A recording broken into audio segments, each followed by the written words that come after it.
سلام. اوراق کردن گیربکس پراید رو داریم.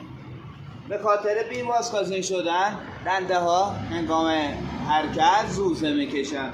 بی‌واسکازین شده است و دنده ها خراب شده. بریم بازش کنیم ببینیم عیب این گیربکس چیه.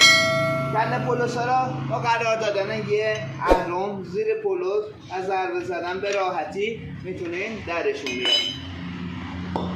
دو طرف ها در میاریم. بیچه دور تا دور گیربکس ها باز میکنیم با بکس 12. یه دونه ساچمه فنری بالا داره، باز میکنیم. یه دونه این پایین داره اینجا، این هم باز کنیم. یکی هم این گوشه اینجا، این هم باز میکنیم. پشت این فنر ساچمه هست که هر سه را در میاریم.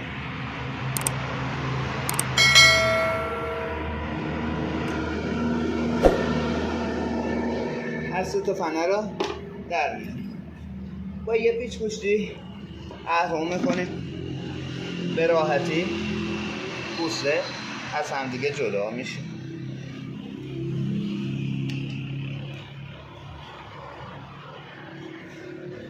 دور تا دور گیربکس آزاد.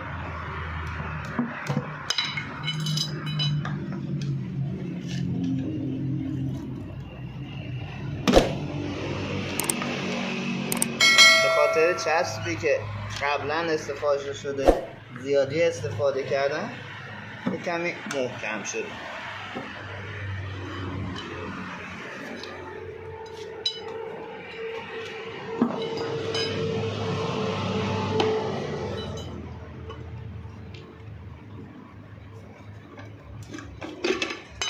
آزاد. یک کنس هست که داخل پوسته قرار میگیره. برش داریم واشه را با روغن برگردون. دو تا واشه لبه گیری گیربکس داره.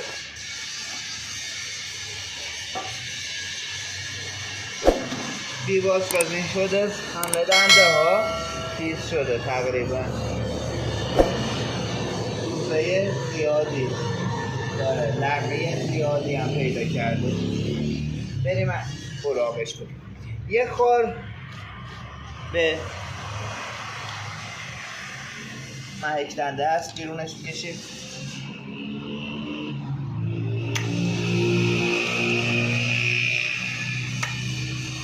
یه خور اینجا به محک دنده بیرونش میکشیم با یه دوست. خود قوری آزاد میشه. به راحتی بیرونش میکشیم. بیرون تو به راحتی بشه، بیرون تو نشه خرابه قوری. سه تا پیچ داره مال تقسیم دنده. سه تا پیچ رو باز میکنیم.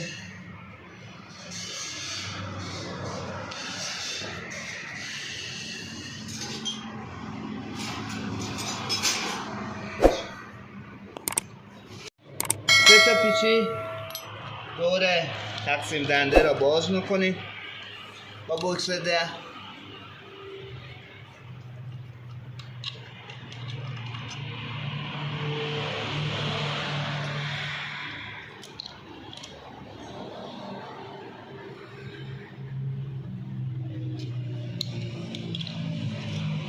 سه تا پیچ باز شد. تقسیم دنده را برش بریم.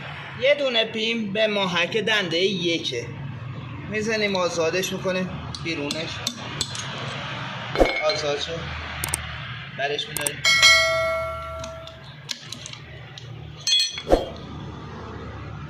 این محک دنده ای. موقعی که کله پولوس در میاریم، همون اول که ما حواسمون نبود، همون اول با یه کارتون از جلوگیری ریزش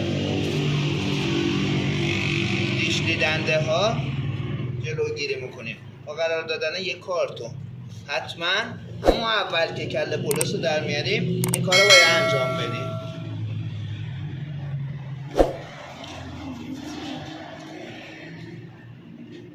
نگه دارنده یه دنده عقبه باز میکنیمش، اونم با بوکس 10 باز میشه. یه دونه پیم محیط دنده عقبه گرفته درش میاریم،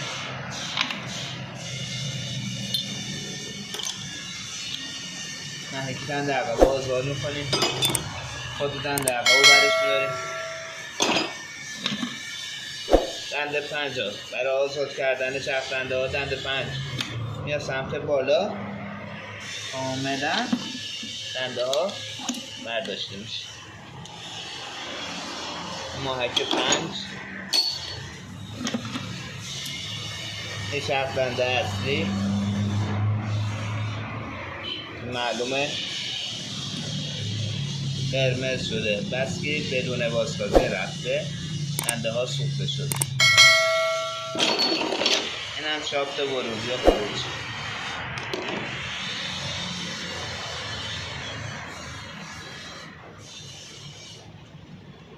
این هم از اوراق کردن